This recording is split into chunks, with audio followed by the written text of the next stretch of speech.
Damn, YouTube! Back at it again with another video, and today I'm bringing you Apex Wrestling's first show, Chapter 1, In the Beginning. And yes, I ripped that off from Progress Wrestling. Sue me. Please don't. That'd be terrible. I wouldn't want that to happen. I'm sorry, Progress. I love you. I love you. Please don't do that to me. Anyways, let's go ahead and get right on into this show, shall we? Before we do first, though, want to put it out there that in the game I joined the I can't join the English dictionary, but I'll tell you that I joined the WWN network, and I also joined the WWN Alliance, which is with all the WWN companies. I cannot say that acronym for some reason. So yeah, just putting that out there before we start the show. So let's go ahead and start the show. We kick things off here with Paul Heyman coming out to the ring. We are in the Primrose Ballroom in California. Paul Heyman comes down to the ring with a microphone in hand, as he typically does. Ladies and gentlemen, my name is Paul Heyman, and I'm the advocate for Apex Wrestling, the wrestling promotion that is upon us. The wrestling promotion that will rise to the top of not only the independent scene, but the mainstream scene. For I am the one producing the vision. I am the brains behind Apex Wrestling. And now, let me go ahead and say that Apex Wrestling may come off as a bit of a cheap imitation. A cheap imitation of my protege, Gabe Sapolsky's work down in Evolve. However, let me be the first to tell you, Apex Wrestling will be at the very top of the standard. We will redefine professional wrestling in this company. We will redefine the way you look at a professional wrestling company, and we will be the number one. So without further ado, let's get down to the matches, because this is Apex. Just a quick promo Paul Heyman cuts with a 72 B- rating. On the commentary stick, we have Matt Striker and Rob Naylor, two people who I think would be very, very well at the commentary booth for this company. So let's go ahead and get these first matchup started. We have Shane Hollister versus Shane Strickland, the Battle of the Shanes in the first matchup. It got a 61C, with Shane Hollister defeating Shane Strickland with a Shug's Last Gift. I figured this would be a very good matchup to start Apex Wrestling off with. Two people who are very, very much so an upstart talent. Shane Hollister, of course, being the veteran. However, Shane Hollister also being the man who for years people have said has been one of the best in the Midwest. But can he prove that he's the best in the world of Apex Wrestling? That's the question. Shane Hollister now goes up 1-0 in the rankings, you know? And Shane Strickland, of course, 0-1. But nonetheless, a good matchup. 61C, not a bad start, not a bad start. Let's go ahead on to the next segment where we have Shane Hollister and Shane Strickland in the ring. Shane Hollister gets his hand raised. Completely stole this from the CWC, as I love that presentation aspect of just raising up someone's hand after the match. It gives more realism. Realistic, whichever word works the best there, you know. We don't know English dictionary over here that well. Anyways, after Shane Hollister gets his hand raised, we go on to the next match, David Starr versus Drew Gulak, where Drew Gulak defeats David Starr with a spine splitter, a 65C. Good work, good work, good work. David Starr debuted his fan favorite gimmick, got a rating of poor. We're going to have to work on that. Drew Gulak debuted his wrestling machine gimmick of average. David Starr definitely the slacker in this match in terms of in-ring performance, but nonetheless, that's why Drew Gulak got the win. His in-ring performance was just that damn good.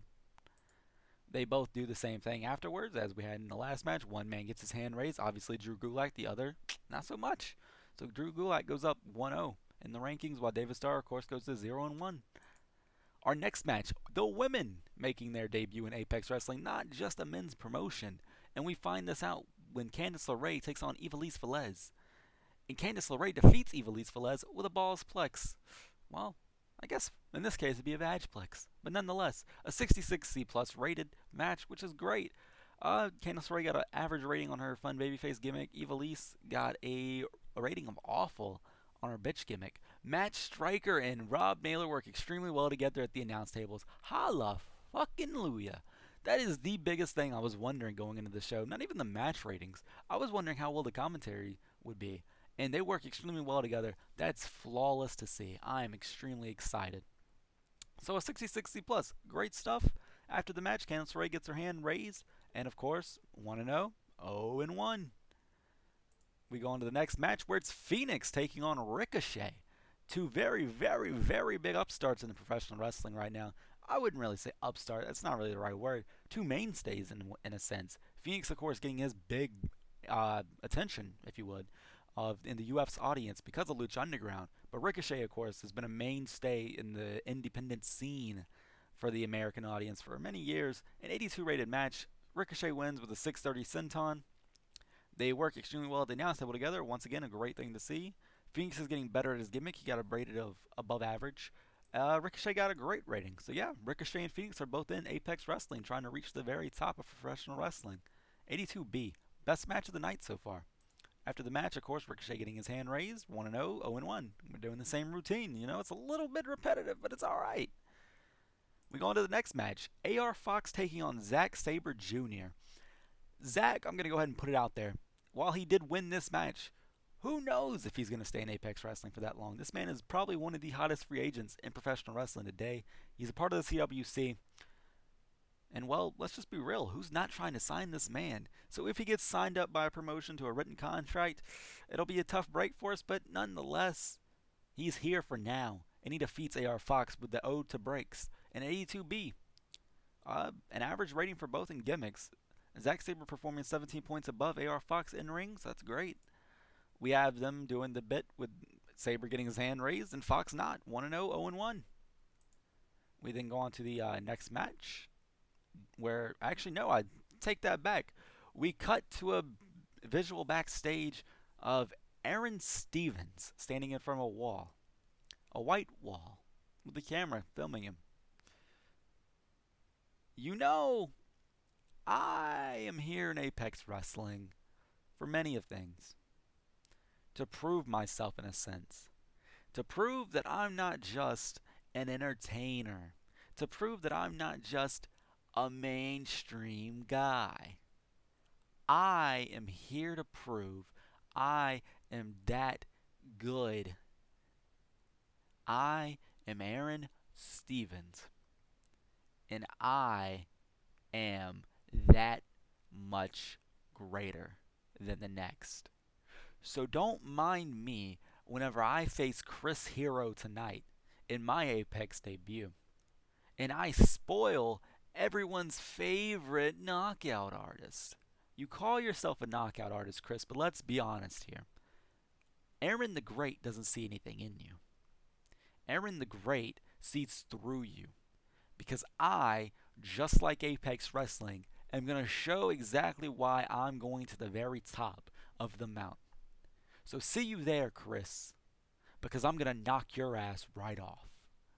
And just a little promo going into the match, you know, give a little different little buzz to the IPPV audience. Because this is on iPay-per-view with the WWN Live Network. 56 C-, all good. Sandow, all good. Steven Sandow, who knows? We then go on to the match. Chris Hero defeating Aaron Stevens with a hangman's elbow. 79 B-rated match. Not as good as the past two matches, but hey, it's alright. Aaron Stevens was visibly tiring towards the end in a 15-minute match. We're going to have to work on that, Aaron the Great. Hero got a 79 rated in-ring performance. Hero got a below average rating on his gimmick debut. Damn, that sucks. Nonetheless, Hero wins. Hero gets his hand raised. Aaron Stevens does not. We then go on to our main event. Our main event of the evening. Cody Rhodes taking on Sami Callihan, where Cody Rhodes defeats Sami Callihan with the Crossroads. Cody Rhodes debuted his famous... I can't speak. I cannot speak. Cody Rhodes debuted his Fantasy Legacy gimmick, where he got an initial rating of average. Sami Callihan debuted his Badass gimmick, which got a below average rating. Not that great. However, they have great chemistry with each other, so that's awesome to hear. Rob Naylor and Matt Striker, of course, performing well. Cody Rhodes only has 69 in-ring performance. That's a little surprising. Callihan with a 63. Not far behind, not far behind. They both put on a 77B match. Can't ask for much more. Can't really ask for much more. Not match of the night, but it's alright. And then after the match, Cody Rhodes is getting his hand raised. Sami Callihan is not. In the crowd starts rumbling. As all of a sudden, coming out of the crowd is a man dressed in his shirt and jeans. And he clobbers from the back. Clobbers Cody Rhodes down to the mat and begins stomping him out. Callihan goes up to the man, pulls him around.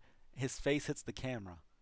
Not literally, but his face is shown on the camera. And it's Drew Galloway. And Galloway, boom, drops Sami Callihan right where he lays and starts stomping out Callihan before grabbing a microphone. Paul Heyman, Paul Heyman, Paul Heyman, I need a word with you.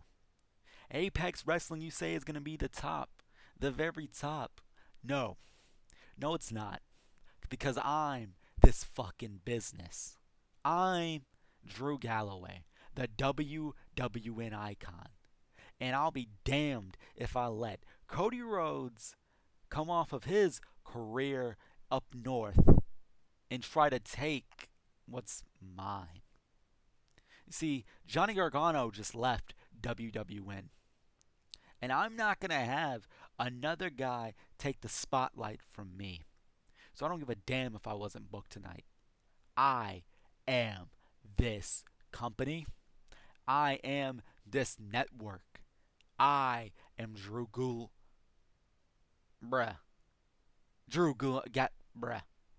Galloway. And I will be here until you book me, damn it. So, Paul, I know you're listening. Make it happen. Apex Wrestling presents Chapter 2. I better be that damn main event. And then Galloway throws the mic down. Apologies for him saying Gulak, the slip of the tongue, Drew. They both start the same. Nonetheless, 71C+. Chosen one gimmick got above average. That's great. Galloway's getting better at his gimmick. That's better. So we started off. We planted the seeds, if you will, to the Cody Rhodes, Drew Galloway little feud. Drew Galloway versus Apex Wrestling kind of feud. Got to incorporate the WWN live icon. 71C+. That's the end of the show. And overall, a 61C. Your show appeared worse because your production values are worse than at least one rival's. And then it's just going to tell us all of these. So that's the only thing we have to worry about with all of this. The show increased our popularity in 11 regions. Now the reason why this got that with the production values is I don't know how profitable this show is going to be. I really don't. So that's why the production values aren't as good as some others. However, they are as good as Evolve is in this game. So just imagine that the production value is just as good as Evolve. And yeah, that was the first show. That was Chapter 1. Hit the like button if you enjoyed. Subscribe if you're new. And tune in tomorrow. Chapter 2. Will Drew Galloway be booked? Who knows? Until next time, though, take it easy, guys.